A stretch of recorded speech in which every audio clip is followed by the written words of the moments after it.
ಅನುದಾನ ಅಷ್ಟೇ ಅಲ್ಲ, ಶಾಲೆಯ ಚಿತ್ರ ಏನು ಶಾಲೆ ಇರ್ತದಲ್ಲ ಇದರಲ್ಲಿ ಶಾಲೆಯನ್ನು ಮುಂಜಾನೆ 9:20 9:20 ಶಾಲೆ ಒಳಗೆ ವಿದ್ಯಾರ್ಥಿಗಳ ಸಜ್ಜಿದ್ರೆ ಸಾಯಂಕಾಲ 4:20 ಮಟ್ಟ ಯಾವ ರೀತಿ ಶಿಕ್ಷಣವನ್ನು ಪಡೆದಿದ್ದಾರೆ, ಯಾವ ರೀತಿ ವ್ಯವಸ್ಥೆ ಇದೆ ಶಾಲೆಗಳು ಅನ್ನುವಂಥದ್ದನ್ನು ಸಮಗ್ರವಾಗಿ ನಾವು ಪರಿಗಣಿಸಿ ಈ ಶಾಲಾ ಸಭೆಯಲ್ಲಿ ಲಾಸ್ಟ್ನೇ ದಿನ ನಾವು ಎಲ್ಲ ವಿಷಯಗಳನ್ನು ಮಂಡನೆ ಮಾಡುವಂಥದ್ದು. ಇದಕ್ಕಿಂತ ಮುಂಚೆ ಹೇಳ್ಬೇಕಂದ್ರೆ ಸಮಗ್ರ ಶಿಕ್ಷಣ ಕರ್ನಾಟಕ. ಈ ಸಮಗ್ರ ಶಿಕ್ಷಣ ಕರ್ನಾಟಕದ ಮುಂಚೆ ಏನೈತಿ, ಸರ್ವ ಶಿಕ್ಷಣ ಅಭಿಯಾನ ಐತಿ.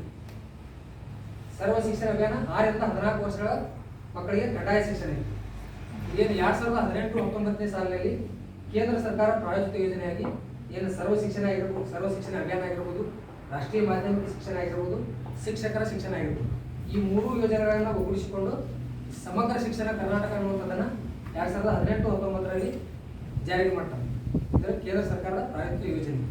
ಇದರ ಮೂಲ ಉದ್ದೇಶ ಏನಪ್ಪ ಅಂದ್ರೆ ಶಾಲೆಯಲ್ಲಿ ಶಿಕ್ಷಣವನ್ನು ಉತ್ತೇಜಿಸುವುದು, ಶಾಲಾ ದಾಖಲಾತಿಯನ್ನು ಹೆಚ್ಚಿಸುವಂಥ ಒಂದು ಉದ್ದೇಶ ಇಟ್ಟುಕೊಂಡ ಈ ಸಮಗ್ರ ಶಿಕ್ಷಣ ಕರ್ನಾಟಕವನ್ನು ಪ್ರಾರಂಭ ಮಾಡ್ತಾರೆ.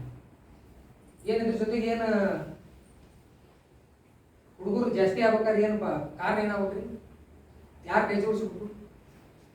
ಶಿಕ್ಷಕರು ಅಷ್ಟನ, SDMCರು ಮನೆ ಮನೆ ಭೇಟಿ ಮಾಡಿದ್ರಿ. SDMC ಸಹಯೋಗದೊಂದಿಗೆ ಮನೆ ಭೇಟಿ ಮಾಡ್ಬೇಕಂತ ಒಂದು ಆದೇಶ ಇದೆ ಶಿಕ್ಷಕರು. SDMC ಎಲ್ಲ SDMC ಇದ್ರೆ 18 ಜನ. ಈಗ ನಮ್ಮ ಶಾಲೆ ಪೋಷಕರನ್ನ 18 ಜನ ಇರ್ಬೇಕು SDMCರು. ಮಕ್ಕಳಿರುವಂಥದ್ದು 10 ಜನ. 2023-24ರಲ್ಲಿ 19 ಜನ ಆದ್ರೆ ಈ 2 ವರ್ಷದಾಗ 9 ಜನ ಮಕ್ಕಳು ಕಡಿಮೆ ಆಗಿದೆ. ಸರ್ಕಾರಿ ಶಾಲೆಗಳಿಗೆ ಎಷ್ಟೆಷ್ಟು ಯೋಜನೆಗಳನ್ನು ತರ್ತಾ ಇದೆ, ಸರ್ಕಾರಿ ಶಾಲೆ ಮಕ್ಕಳು ಚಿಂತಾ ಹೋಗ್ತಿದೆ, ಕಡಿಮೆ ಆಗತ್ತಲ್ಲ. ಇದಕ್ಕೆ ಕಾರಣ ಯಾರು? ಪಾಲಕರಷ್ಟೇನು? ಸರ್ಕಾರದ ಐತಲ್ಲ, ಸರ್ಕಾರದ ಕಾರಣ ಐತಲ್ಲ. ಹೆಚ್ಚು ಒಂದೊಂದು ಖಾಸಗಿ ಶಾಲೆಗೆ ಪರ್ಮಿಷನ್ ಕೊಡಕ್ಕೆ ಹೌದೈತ. ಎರಡೂ ಕಡೆ ತಪ್ಪದು. ಸರ್ಕಾರದ್ದು ತಪ್ಪೈತಿ, ನಮ್ಮ ಪೋಷಕರದ್ದು ತಪ್ಪೈತಿ, ನಮ್ಮದು ತಪ್ಪೈತಿ. ಇವೆಲ್ಲ ನಾವು ತಿಳ್ಕೊಂಡು ಇಲ್ಲಿ ಸರ್ಕಾರಿ ಶಾಲೆಗಳಿಗೆ ಏನೇನು ಕೊಡ್ತಾರೆ ಸರ್ ಹೇಳಿದ್ರಲ್ಲ, ನಾವು ಹೇಳ್ಬೇಕಂತೆಲ್ಲ ಹೇಳ್ಬೇಕು. ಶೂಸ್ ಕೊಡ್ತಾರೆ, 2 ಜೊತೆ ಸಾಕ್ಸ್ ಕೊಡ್ತಾರೆ, 2 ಜೊತೆ ಬಟ್ಟೆ ಕೊಡ್ತಾರೆ, ಬುಕ್ಸ್ ಕೊಡ್ತಾರೆ, ಮಧ್ಯಾಹ್ನ ಬಿಸಿ ಊಟ ಕೊಡ್ತಾರೆ, ಬೆಳಿಗ್ಗೆ ಏನು ಕೊಡ್ತಾರೆ?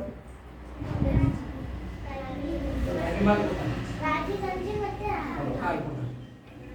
ಮನೆ ಹತ್ರ ಬುದ್ಧಿ ತೊಗೊಂಡ್ಬಿಡ್ತಾರೆ. ಯಾರು ಬರಂಗಿಲ್ಲ. ಯಾಕೆ ಕೊಡ್ತಾರೆ? ತತ್ತಿ ಕೊಡ್ತಾರೆ. ಮಧ್ಯಾಹ್ನ ತತ್ತಿ ತಂದಾರ ಮಕ್ಕಳಿಗೆ ಏನು ಕೊಡ್ತಾರೆ? ಮೊದಲೇ ಏನು ಕೊಡ್ತಿದ್ರು? ಶೇಂಗಾ ಚಿಕ್ಕಿ ಬಂದ್ ಮಾಡಿದ್ದಾರೆ. ಶೇಂಗಾ ಚಿಕ್ಕಿ ಬಂದ್ ಮಾಡಿದ್ದಾರೆ. ಬಂದ್ ಮಾಡಿ ಎಷ್ಟು ತಿಂಗಳಾಯ್ತು? 3 ತಿಂಗಳಾಯ್ತು. ಬಾಳೆಹಣ್ಣು ಎಲ್ಲ ಮಕ್ಕಳು ತತ್ತಿ ಕೊಡ್ತಾರಲ್ಲ ಎಲ್ಲರಿಗೂ. ಇಷ್ಟೆಲ್ಲ ಯೋಜನೆಗಳು ಬಂದರೂ ಕೂಡ ಮಕ್ಕಳ ಸಂಖ್ಯೆ ಕಡಿಮೆ ಆಗಿದೆ. ಈಗ ಸರ್ಕಾರಿ ಶಾಲೆಗೆ 50,000 ರೂಪಾಯಿ. ಉದಾಹರಣೆಗೆ ಹೇಳ್ಬೇಕಾದ್ರೆ ಲೈನ್ ಸ್ಕೂಲ್ ಆಯ್ತು ನೋಡಿ, ವರ್ಷಕ್ಕೆ 50,000 ರೂಪಾಯಿ ಫೀ ಕೊಟ್ಟ ಆ ಲೈನ್ ಸ್ಕೂಲ್ ಅಂತ ಹುಡುಗನ ಈ ಸರ್ಕಾರಿ ಶಾಲೆ ತಂದು ಹಚ್ಚಿದ್ದಾರೆ. ಇಂಥ ಶಿಕ್ಷಕರು ಅವ್ರ ಮಗನ ಶಿಕ್ಷಕರು ಅಂತ ಹೆಚ್ಚಾಗಬೇಕು ಹೊರತು ಕಡಿಮೆ ಆಗಬೇಕು. ಎಲ್ಲ ಸರ್ಕಾರಿ ಯೋಜನೆ ಶಿಕ್ಷಣ ಏನಾರ ಶಿಕ್ಷಕರ ಬಗ್ಗೆ ಏನಾರ ಸಮಸ್ಯೆ ಇದ್ರೆ SDMC ಸಭೆ ಅಂತ ಯಾಕೆ ಮಾಡ್ತಾರಪ್ಪ? ತಿಂಗಳ SDMC ಸಭೆ ಸೇರಿದೆ. ಸಭೆ ಅಂತೂ ಸೇರಿಲ್ಲ, ನಾವು ರಿಜಿಸ್ಟರ್ ನೋಡ್ಬೇಕಾದ್ರೆ ಸಭೆ ಸೇರಿ. ಸಭೆ ಯಾಕೆ ಸೇರ್ಬೇಕಪ್ಪ ಅಂದ್ರೆ ಇಲ್ಲಿ ಇರ್ತಕ್ಕಂಥ ಮೂಲಭೂತ ಸೌಲಭ್ಯಗಳಾಗಿರ್ಬೋದು, ಶಿಕ್ಷಣದ ಬಗ್ಗೆ ಆಗಿರ್ಬೋದು ಸುಧಾರಣೆ ಆಗಾಗ್ತದೆ. ಇಲ್ಲ ತಾಯಂದ್ರ ಸಭೆ ಮಾಡ್ತಾರೆ 3 ತಿಂಗಳು, ಪಾಲಕರ ಸಭೆ ಮಾಡ್ತಾರೆ 6 ತಿಂಗಳು. ಎಲ್ಲರೂ ಬರ್ತೀರಾ? ಇವಾಗ ನಿಮ್ಮ ಮಕ್ಕಳ ಸಂಬಂಧ ಸಭೆ ಮಾಡ್ತಿರ್ತಾರೆ. ಯಾಕೆ ಸಭೆ ಮಾಡ್ತಾರೆ ಅಂದ್ರೆ ನಿಮ್ಮ ಮಗಳು ಈ 3 ತಿಂಗಳಿಗಿಂತ ಮುಂಚೆ ಯಾವ ಮಟ್ಟಕ್ಕೆ ಐತಿ, 3 ತಿಂಗಳ ಸುಧಾರಣೆ ಆಗೈತೆ ನಿಮ್ಗೆ. ಇವತ್ತು ಏನು ಕಲ್ತ್ರ ನೆಕ್ಸ್ಟ್ ನೀವು ಕಲಿಬೇಕು. ಸುಧಾರಣೆ ಆಗಾಕತ್ತಲ್ಲ ನಿಮ್ಗೆ ಗೊತ್ತಾಗಬೇಕಾದ್ರೆ ನಿಮ್ಮ ಮನೆಯಲ್ಲಿ ಶಾಲೆಯಲ್ಲಿ ಕೊಡ್ತಕ್ಕಂಥ ಏನು ಹೋಮ್ವರ್ಕ್ ಇರ್ತದಲ್ಲ ಅದನ್ನ ಮನೆಯಲ್ಲಿ ನೀವು ಚೆಕ್ ಮಾಡಬೇಕು. ತೋರಿಸ್ತೀರ ಹೋಗಿ ಮನೆಯಾಗ? ಡೈರಿ ಕೊಟ್ಟಿದ್ದಾರೆ ಇಲ್ಲ? ಈ ವರ್ಷದ ಡೈರಿ ಕೊಟ್ಟಿದ್ದಾರೆ ಇಲ್ಲ? ನಾ ಬಂದಿಲ್ಲ. ಇವತ್ತು ಕಂಟಿನ್ಯೂ ಆಗಿ ಹೇಳಿ. ಬುಕ್ಸ್ ಅಟ್ಟ ಕೊಟ್ಟಾರೆ, ಶೂ ಇಲ್ಲ, ಬಟ್ಟೆ ಇಲ್ಲ, ಏನೂ ಇಲ್ಲ. ಕೊಡ್ತಾರೆ ಈ ವಾರನೇ ಕೊಡ್ತಾರೆ, ಎಲ್ಲರಿಗೂ ಕೊಡ್ತಾರೆ. ಮತ್ತೇನು ಮಾಡ್ಬೇಕ್ರಿ? ಮತ್ತೇನಿಲ್ರಿ? ಬಂದಂಥ ಅನುದಾನ 2023-24ನೇ ಸಾಲಿನಲ್ಲಿ ಟೋಟಲ್ ಆಗಿ ಪ್ರಾರಂಭಿಸೋದು 22-23ನೇ ಸಾಲಿನಲ್ಲಿ ಖರ್ಚಾಗಿ ಉಳಿಕೆಯಾದಂಥ ಮೊತ್ತ 14,323. ಆ ವರ್ಷ ಸಾಲ ಅನುದಾನ 12,500 ರೂಪಾಯಿ ಸಾಲಿಗೆ ಜಮಾ ಆಗಿರುವಂಥದ್ದು. ಕುಡಿಯುವ ನೀರು ಹಾಗೂ ನೈರ್ಮಲೀಕರಣಕ್ಕೆ 4,805 ರೂಪಾಯಿ. ವಿಶೇಷ ಚೇತನ ಮಕ್ಕಳಿಗೆ 3,000 ರೂಪಾಯಿ. ಒಂದು ವಿಶೇಷ ಚೇತನ ಮಗಳಿದೆ, ಆ ಮಗುವಿಗೋಸ್ಕರ 3,000 ರೂಪಾಯಿ ಸರ್ಕಾರದಿಂದ ಹಣ ಬಿಡುಗಡೆ ಆಗ್ತದೆ. ಯಾರು ಪದಾರ್ಥ ಇಲ್ಲ ಅವ್ರು ಜಮಾ ಆಯ್ತು ನೋಡ್ರಿ 3,000 ರೂಪಾಯಿ ಮಾಡಿರಲ್ಲ ಸರ್, ಅಲ್ಲ ಆಯ್ತು. ನಾವು ಮನೆಗೆ ಭೇಟಿ ಮಾಡಿದಾಗ ಅವ್ರು ಹೋಗಿದ್ರು ಪಾಲಕರಿದ್ದಂತೆ ಜಮಾ ಆಗಿದೆ ಅಂತ ಹೇಳಿದಾರಂತವ್ರು. ಇದ್ರ ಜೊತೆಗೆ ಸೂಸಾಕ್ಸ 5,565 ರೂಪಾಯಿ ಜಮಾ ಆಗಿರುವಂಥದ್ದು. ಈ ಎಲ್ಲ ಅಮೌಂಟ್ಗೆ ಬಡ್ಡಿ ಜಮಾ ಆಗಿರುವಂಥದ್ದು 263 ರೂಪಾಯಿ. ಟೋಟಲು 47,660 ರೂಪಾಯಿ ಜಮಾ ಆಗಿರುವಂಥದ್ದು 23-24ನೇ ಸಾಲಿನಲ್ಲಿ. ಇದರಲ್ಲಿ ಖರ್ಚಾಗಿರುವಂಥದ್ದು ಮೊತ್ತ ಸಾಲ ಅನುದಾನವನ್ನು ಶಿಕ್ಷಕರ ಅನುದಾನದಲ್ಲಿ ಖರ್ಚು ಮಾಡಿರುವಂಥದ್ದು 4,400, 3,545 ರೂಪಾಯಿ. ಸುಸಾಕ್ಷಿಯಾಗಿ ಬಂದಂಥ ಅನುದಾನ 2022-23ನೇ ಸಾಲಿನಲ್ಲಿ 5,565 ರೂಪಾಯಿ ಬಂದಿದ್ದಿಲ್ಲ. ಈ ವರ್ಷ 23-24ನಲ್ಲಿ ಖರ್ಚು ಬಿದ್ದಿದ್ದಿಲ್ಲ. ಆ್ಯಕ್ಚುಲಿ ಅದು 22-23ನಾಗ ತಗೋಬೇಕು, ಆಗ ಅವ್ರಿಗೆ ಟ್ರಾನ್ಸ್ಫರ್ ಮಾಡಬೇಕು. ಅದು ಯಾಕೆ ಮಾಡಿಲ್ಲ ಗೊತ್ತಿಲ್ಲ, ನನಗೂ ಹೇಳಿದವರು ಹೇಳಿದ್ರು ಅವರು ಏನು ಯಾವ ವರ್ಷ ಬಂದಂಥ ಅನುದಾನವನ್ನು ಅದೇ ವರ್ಷನ ಖರ್ಚು ಮಾಡಬೇಕು. ಆದರೆ ಈ ವರ್ಷನ ಅದು 23-24ನಲ್ಲಿ ಖರ್ಚಾಗಿದ್ದಾರೆ. ಇದ್ರ ಜೊತೆಗೆ ಸ್ವಚ್ಛತೆ ಹಾಗೂ ಕುಡಿಯುವ ನೀರಿಗೆ ಸಂಬಂಧಪಟ್ಟಾಗ 3,173 ರೂಪಾಯಿ ಖರ್ಚು ಮಾಡಿರುವಂಥದ್ದು. ಒಟ್ಟು ಖರ್ಚಾಗಿರುವಂಥದ್ದು 22,240 ರೂಪಾಯಿ ಖರ್ಚಾಗಿರುವಂಥದ್ದು. ಈ 23-24ನೇ ಸಾಲಿಗೆ ಖರ್ಚಾಗಿ ಉಳಿಕೆಯಾದಂಥ ಮೊತ್ತ 25,414 ರೂಪಾಯಿ ಉಳಿಕೆಯಾಗಿರುವಂಥದ್ದು. ಅದೇ ರೀತಿ 24-25ನೇ ಸಾಲಿನಲ್ಲಿ ಸುಸಾಕ್ಷಿಗೆ ಬಂದಂಥ ಅಮೌಂಟು 5,035. ಯಾಕೆ ಕಡಿಮೆ ಅಂತ ಹೇಳ್ರಿ? ಅಮೌಂಟ್ ಯಾಕೆ ಕಡಿಮೆ ಅಂತ ಒಮ್ಮೆ ಸುಸಾಕ್ಷಿದು ಹುಡುಗರು ಕಮ್ಮಿ ಆದ. ಈ 25-26ನೇ ಸಾಲಿಗೆ ಏನು ಭಾಳ 2,000-3,000 ರೂಪಾಯಿ ಬರ್ತೈತಿ. 10 ಜನ ಹುಡುಗರು. ಏನು ಹುಡುಗರ ಸಂಖ್ಯೆ ಎಷ್ಟು ಜಾಸ್ತಿ ಆಗ್ತೈತಲ್ಲ ಅಷ್ಟು ಸವಲತ್ತುಗಳು ಜಾಸ್ತಿ ಬರ್ತೈತಿ. ಅಮೌಂಟು ಬಿಡುಗಡೆ ಆಗೈತಿ. ಇದ್ರ ಜೊತೆಗೆ ಸಾರಿಗೆ ಬಂತು ಅಂತೇಳಿ ಅದರ್ಸ್ ಟೋಟಲ್ ಶಿಕ್ಷಕರ ಅನುದಾನ ಆಗಿರ್ಬೋದು, ಶೌಚಾಲಯ ವ್ಯವಸ್ಥೆ ಆಗಿರ್ಬೋದು, ಶಾಲಾ ಅನುದಾನ ಆಗಿರ್ಬೋದು 29,430 ರೂಪಾಯಿ 24-25ನೇ ಸಾಲಿನಲ್ಲಿ ಜಮಾ ಆಗಿರುವಂಥದ್ದು. ಒಟ್ಟು 60,148 ರೂಪಾಯಿ 24-25ನೇ ಸಾಲಿನಲ್ಲಿ ಜಮಾ ಆಗಿರುವಂಥದ್ದು. ಇದರಲ್ಲಿ ಖರ್ಚಾದಂಥ ಮೊತ್ತ 8,955 ರೂಪಾಯಿನ ಶಾಲಾ ಅನುದಾನದಲ್ಲಿ ಶಿಕ್ಷಕರ ಅನುದಾನದಲ್ಲಿ ಖರ್ಚು ಮಾಡಿರುವಂಥದ್ದು. ಇದರ ಜೊತೆಗೆ ಸುಸಾಕ್ಷಿ ಅನುದಾನವನ್ನು 5,300 ರೂಪಾಯಿ ಖರ್ಚು ಮಾಡಿದ್ದಾರೆ. ವಿಶೇಷ ಚೇತನ ಮಗುವಿಗೆ 3,000 ರೂಪಾಯಿನ ಅವರ ಖಾತೆಗೆ ಜಮಾ ಮಾಡಿದ್ದಾರೆ. ಇದ್ರ ಜೊತೆ ಸ್ವಚ್ಛತೆ ಹಾಗೂ ಕುಡಿಯುವ ನೀರು ಹಾಗೂ ನೈರ್ಮಲೀಕರಣಕ್ಕೆ 10,511 ರೂಪಾಯಿನ ಖರ್ಚು ಮಾಡಿದ್ದಾರೆ. ಒಟ್ಟು ಖರ್ಚಾದಂಥ ಮೊತ್ತ 33,760 ರೂಪಾಯಿ.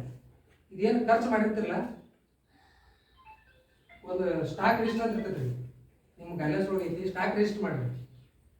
ಏನು ಇವತ್ತು 17 ತಾರೀಕು ಇವತ್ತೇನು ತೊಗೊಂಬಂದ್ರಿ ಸ್ವಚ್ಛತೆ ಸಂಬಂಧಪಟ್ಟಂಗ ಕೆನಾಲ್ ಆಗಿರ್ಬೋದು, ಏನಾರ ಕಸ್ಬರಿ ಆಗಿರ್ಬೋದು, ಏನೋ ಒಂದು ಬಕೆಟ್ ಆಗಿರ್ಬೋದು, ಚರಿಗಿನ ಅಂದ್ರೆ ಒಂದು ಸ್ಟಾಕ್ ಮಾಡಿರಿ. ಯಾವ ತಾರೀಕಿಗೆ ಸ್ಟಾಕ್ ತೊಗೊಂಡಿದ್ದು ಯೂಸ್ ಮಾಡಿದ್ವಿ ಅಂದ್ರೆ ನಿಮ್ಗೆ ಗೊತ್ತಾಗತ್ತೆ.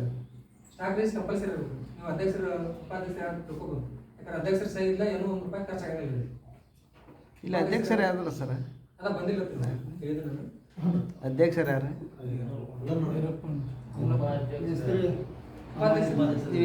SDMC ಸದಸ್ಯರೇ ಸರ್? ಯಾರು ಸರ್ SDMC ಸದಸ್ಯರೇ? ಶಾಲಾ ಮಕ್ಕಳು ಏನಂತಾರಲ್ಲ ಅವ್ರು ಮಾತ್ರ ಇವಾಗ ವೀರಪ್ಪ ಅಂತಾರ ದಾನ ಮಕ್ಕಳು ಅದಾರ. ₹1 ಖರ್ಚಾಗಬೇಕು. SDMC ಅಧ್ಯಕ್ಷರಿಲ್ಲ ಹಾಗೂ ಹೆಡ್ ಮಾಸ್ಟರ್ ಇಲ್ಲ, ಖರ್ಚು ಬರಂಗಿಲ್ಲ. ಹೌದು ಸರ್. ಬಂದಂತ ನೀವು ಚೆಕ್ ಮಾಡ್ಬೇಕು. SDMC ಅದಕ್ಕೆ ಸಭೆ ಸೇರ್ಬೇಕು. ಏನು ತೊಗೊಂಬಂದ್ರು ಏನು ಖರ್ಚು ಮಾಡಿದ್ರು ಬೇಕಲ್ಲ. ಈ ಕುಡಿಯುವ ನೀರು ಆಗಿರ್ಬೋದು, ಶೌಚಾಲಯ ಆಗಿರ್ಬೋದು, ಸ್ವಚ್ಛತೆ ಇವೆಲ್ಲ ನಮ್ಗೆ ಏನು ಸಿಗಂಗಿಲ್ಲ. ಯಾಕಂದ್ರೆ ಮೊದಲಾಗಿರ್ತಾವಲ್ಲ ಈ ಹುಡುಗರಿಗೆ ಚಾಪಿಸಿ ಶಾಲಾ ಶಿಕ್ಷಕರ ಅನುದಾನದಲ್ಲಿ ಏನು ಚಾಟ್ ಆಗಲಿ, ಮಾರ್ಕರ್ ಆಗಲಿ, ಕೊಡು ಆಗಲಿ ಇಂಥವೆಲ್ಲ ತೊಗೊಂಬಂದಿರ್ತಾರೆ. ಅವಕ್ಕೆಲ್ಲ ಸರ್ಕಾರದಿಂದ ಹಣ ಬಿಡುಗಡೆ ಆಗ್ತದೆ. ಏನು ಸ್ಟಾಕ್ ರೇಸ್ ಮಾಡಿ ಯಾವ ತಾರೀಕಿಂದ ಯಾವ ತಾರೀಕು ಈ ತಾರೀಕು ತಂದಿರಿ, ಇದನ್ನು ಯೂಸ್ ಮಾಡಿ ಸ್ಟಾಕ್ ರೇಸ್ ಮಾಡಿ ಕಂಪಲ್ಸರಿ. ಇದ್ರ ಜೊತೆಗೆ ಏನು ನೀವು ಸುಸಾಕ್ಷಿ ಆಗಿರ್ಬೋದು, ಏನೋ ನೀವು ಶಾಲೆಗೆ ಸಂಬಂಧಪಟ್ಟಂಗೆ ತೊಗೊಂತಿರಲ್ಲ, ನೇರವಾಗಿ ಅವ್ರಿಗೆ ಜಮಾ ಮಾಡಿ. ಬಾಯ್ ಚೆಕ್ ಅಂತೇಳಿ ಒಟ್ಟ ತೊಗೊಳ್ಳಿ. ಶಿಕ್ಷಕರಿಗೆ ಚೆಕ್ ಮುಖಾಂತರ ಬಾಯ್ ಚೆಕ್ ಅಂತ ತೊಗೊಂಡಿದ್ದಾರೆ. ಇನ್ನು ಮುಂದೆ ಆಗ ಮಾಡಬಾರ್ದು. ಸ್ಟಾಕ್ ರಿಜಿಸ್ಟರ್ ಮಾಡ್ಕೊಳ್ಳಿ. ಬಾಯಿ ಚೆಕ್ ಅಂತ ಒಪ್ಪ ಸರ್ಕಾರಿ ಹಣ ಬಾಯಿ ಚೆಕ್ ಅಂತ ತಗೊಂಡ್ರೆ ನಿಮ್ಮೆಲ್ಲ ಸಮಸ್ಯೆ, ನಿಮ್ಗೆ ಸಮಸ್ಯೆ. ಏನು ಸಾಮಗ್ರಿ ಏನೋ ಖರೀದಿಸಬೇಕು, ಅವ್ರಿಗೇನ ಟ್ರಾನ್ಸ್ಫರ್ ಮಾಡಿಬಿಡ್ತಾರೆ. ಅವ್ರನ್ನ ವಿಡ್ರಾ ಮಾಡಿ ಅವ್ರಿಗೆ ಟ್ರಾನ್ಸ್ಫರ್ ಮಾಡಿರಿ. ಇದ್ರ ಜೊತೆಗೆ ಶಾಲೆಯಲ್ಲಿ ಏನು ಇರಬೇಕು, ಗ್ರಂಥಾಲಯ ಇದೆ, ಗ್ರಂಥಾಲಯ ಇಲ್ಲ. ಬುಕ್ಸ್ ಅದಾವ, ಅದೇ ಬುಕ್ಗಳು ಅದಾವ, ಕೊಡ್ತಾರ ಓದಕ್ಕೆ, ಕೊಡ್ತಾರ ಇಲ್ಲ, ಮನೆಗೆ ಕೊಟ್ಟಿದ್ದಾರೆ, ಇಲ್ಲ ಶಾಲೆ ಓದ್ತೀರ. ಕ್ರೀಡಾ ಸಾಮಗ್ರಿ ಏನವು, ಲಗೋರಿ ಓದಾವು ಆಡ್ತೀರಿ, ಚೆಂಡು ಅದಾವ ಇಲ್ಲ ನಿಮ್ಗೆ ಆಟ ನಿಮ್ಮ ಮಟ್ಟಕ್ಕೆ ನಾವು ಸಮಗ್ರವಾಗಿ ಪರಿಗಣಿಸಬೇಕಾದ್ರೆ ಶಿಕ್ಷಕರನ್ನ ಹಿಡ್ಕೊಂಡ ಮಕ್ಕಳನ್ನ ಹಿಡ್ಕೊಂಡ ಆ ಮಕ್ಕಳಿಗೆ ಸವಲತ್ತುಗಳನ್ನ ಅದಾವ ಶಾಲೆಯಾಗ ಮಕ್ಕಳಿಗೆ ತಲುಪ್ತಾವ ಇಲ್ಲ ನೋಡಿ. ಈ ಸಾಮಗ್ರಿ ಇದನ್ನ ಆಗಿರ್ಬೋದು, ಈಗ ಉದಾಹರಣೆಗೆ ಕ್ರೀಡಾ ಸಾಮಗ್ರಿ ಆಗಿರ್ಬೋದು, ಅವು ಇಟ್ಟೆಲ್ಲ ಇಡಬಾರ್ದು. ಆಡ ಕೊಡ್ತಾರ ಎಲ್ಲರೂ, ನೀವು ಕೇಳಿದಾಗ ಕೊಡ್ತಾರ, ಎಲ್ಲ ಡೈಲಿ ಕೊಡ್ತಾರ? ಡೈಲಿ ಕೊಡಂಗಿಲ್ಲ. ವಾರದ ಎಷ್ಟು ದಿವಸ ಕೊಡ್ತಾರೆ ಆಟ ಆಡಕ್ಕೆ? ಕೊಡ್ತಾರ? ಕೇಳಿಸ್ಕೋಬೇಕು. ಕೊಡ್ಲಿಕ್ಕಂದ್ರು ಅವ್ರು ಕೊಡ್ತಾರ, ಒಂದು ವೇಳೆ ಕೊಡ್ಲಿಕ್ಕಂದ್ರೂ ಕೇಳಿಸ್ಕೋಬೇಕು. ಆಟ ಆಡ್ತಿರ್ಲಿ ಎಲ್ಲರೂ, ಬುಕ್ಕ ಓದ್ತಾರೆ, ಕತೆ ಪುಸ್ತಕಗಳನ್ನು ಕೇಳಿಸ್ಕೋತಾರೆ, ಅವ್ರು ಕೊಡ್ತಾರೆ. ಸರ್ ಕೇಳಿಸ್ಕೋತಾರೆ, ಇಸ್ಕೋಬೇಕಿಲ್ಲ, ಓದ್ಬೇಕು ಸರಿಯಾಗಿ. ನೆಕ್ಸ್ಟ್ ಶಿಕ್ಷಕರು ಸಂಬಂಧಪಟ್ಟಾಗ ಶಿಕ್ಷಕರು ಸರಿಯಾಗಿ ಶಾಲೆಗೆ ಬರ್ತಾರ ಇಲ್ಲ ಅಂತ ಇನ್ ಟೈಮ್ನಾಗ. ಶಾಲೆಗೆ ಬಂದ್ರು ಕೂಡ ಶಾಲೆಯಲ್ಲಿ ಸರಿಯಾಗಿ ಪಾಠ ಮಾಡ್ತಾರ ಇಲ್ಲ ನೋಡ್ಬೋದು. ಶಿಕ್ಷಕರಂತೂ ಏನು ಸಮಸ್ಯೆ ಬಂದಿಲ್ಲ, ಸರಿಯಾಗಿ ಪಾಠ ಮಾಡ್ತಾರ, ಅದಕ್ಕೆ ಸಮಸ್ಯೆ ಇಲ್ಲ. ಆದ್ರೆ ಹುಡುಗರ ಸಂಖ್ಯೆನೇ ಕಡಿಮೆ ಇದೆ, ಅವ್ರಿಗೂ ಬೇಸರ ಆಗತ್ತೆ. 10 ಹುಡುಗರಿಗೆ 2 ಶಿಕ್ಷಕರು ಅದಾರ, 1 ಲಕ್ಷ ರೂಪಾಯಿ ಪೇಮೆಂಟ್ ಸರಿ. ಬಿಸಿ ಊಟ ಮಾಡೋರು ಇಬ್ರು, ಒಬ್ರು ಅಡಿಗೆ ಮಾಡೋರು ಅದಾರ. ಅಂದ್ರೆ ದುಡ್ಯಾಕ್ ಬಂದಾರ ಜಾಸ್ತಿ ಅದಾರ ಇಲ್ಲಿ, ಹಂಗಾಗಿ ಮಕ್ಕಳ ಸಂಖ್ಯೆ ಕಮ್ಮಿ ಆಗತ್ತೆ. ಮಕ್ಕಳ ಸಂಖ್ಯೆ ಎಷ್ಟು ಜಾಸ್ತಿ ಆಗತ್ತೆ, ಅವ್ರಿಗೆ ಶಿಕ್ಷಕರಿಗೆ ಸ್ವಲ್ಪ ಹೇಳಕ್ಕೆ ಕಷ್ಟ ಆಗುತ್ತೆ. ಅವರು ಸರಿಯಾಗಿ ಬಂದು ಪಾಠ ಮಾಡ್ತಾರೆ ಅನ್ನೋದು. ನಾವು ಏನಿದ್ದು ಯಾಕೆ ಇರ್ತಿದ್ವಿ, ಸಾಮಾಜಿಕ ಪರಿಶೋಧನೆ ಅಂದ್ರೆ ಏನ್ರಿ, ಇಲ್ಲಿ ಏನು ವಾಸ್ತವ ಐತಿ ಅದನ್ನ ನಾವು ರಿಪೋರ್ಟ್ ಮಾಡಿ ಕೊಡ್ಬೋದು. ಶಿಕ್ಷಕರ ಬಗ್ಗೆ ಆಗಿರ್ಬೋದು, ಶಾಲಾ ಸಭೆ, ಪೋಷಕ SDMC ಸಭೆ ಆಗಿರ್ಬೋದು, ಇವೆಲ್ಲದ್ರ ಬಗ್ಗೆ ನಾವು ಸಮಗ್ರವಾಗಿ ಪರಿಗಣಿಸಿದ್ರೆ ರಿಪೋರ್ಟ್ ಮಾಡಿ ನಾವು ಇಲಾಖೆ ಕೊಡ್ತೀವಿ. ಅದರ ನಂತರ ಅದರ ಬಗ್ಗೆ ಅನುಪಾಲ ವರದಿಯನ್ನು ಶಿಕ್ಷಕರಿಗೆ ಅವರು ಇಲಾಖೆಯಿಂದ ಬರ್ತದೆ. ಆ ಅನುಪಾಲ ವರದಿ ಅದರ ಸರಿಪಡಿಸುವಂಥದ್ದನ್ನು ಸಾಮಾಜಿಕ ಪರಿಶೋಧನೆ ಉದ್ದೇಶ. ಇನ್ನೇನಾರು ನಿಮ್ಗೆ ಏನಾರು ಶಾಲೆ ಬಗ್ಗೆ ಸಮಸ್ಯೆ ಇದ್ರೆ ಬರೆದು ಕೊಟ್ಟಿದ್ದಾರೆ. ಶಾಲಾ ಕಂಪೌಂಡ್ ಎತ್ತರಿಸ್ಬೇಕಂತ ಬರೆದು ಕೊಟ್ಟಿದ್ದಾರೆ. ಆಡೋ ಮೈದಾನ ಅಂದ್ರೂ ಜಾಗನೆಲ್ಲ ಇಷ್ಟ ಆಗಿದೆ, ಆಡೋ ಮೈದಾನ ಸಾಧ್ಯ ಆಗೋದಿಲ್ಲ. ಗೇಟ್ ಅಂತ ಬರೆದು ಕೊಟ್ಟಿದ್ದಾರೆ. ಇನ್ನೊಂದು ಇದು ಬೋರ್ಡ್ ಒಂದು ಸುಟ್ಟಿದೆ, ಈಗ ನಾವು ಬಂದಾಗ ಬೋರ್ಡ್ ಸುಟ್ಟಿದೆ, ಗೊತ್ತ ಯಾರಿಗಾರ? ಹೌದು ರೀ ಸರ್, ಈಗ ಒಂದು 2-3 ದಿನ ಆಗ್ತದೆ. ಅದೊಂದು ಸಾಧ್ಯ ಆದರೆ ನಿಮ್ಮ ಮನದಾನವಾಗ ಸುಮ್ಮನೆ ಇಲ್ಲ ಪಂಚಾಯತಿ, ಗ್ರಾಮ ಪಂಚಾಯತಿಗೆ ಅದು